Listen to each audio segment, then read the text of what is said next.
Shuning uchun bilib qo'yinglar, ukalar. Qiziqib ham olib o'qimanglar Tavrotda, Injilda. Mumkin emas. Qiziqib ham o'qimanglar. Chunki Umar ibn Xattob roziyallohu anhu ana shu Tavrotdan bir sahifani o'qib turganida Nabiy sallallohu alayhi vasallam ko'rib, ranglari o'zgarib ketadi noroziligidan, g'azablanib. Xattobning bolasi, menda shubham bormi risolatimda?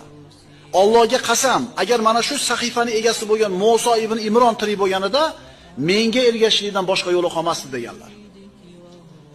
Men iymonim komil, men ikkilanmayman. Prosta для интерес mumkin emas.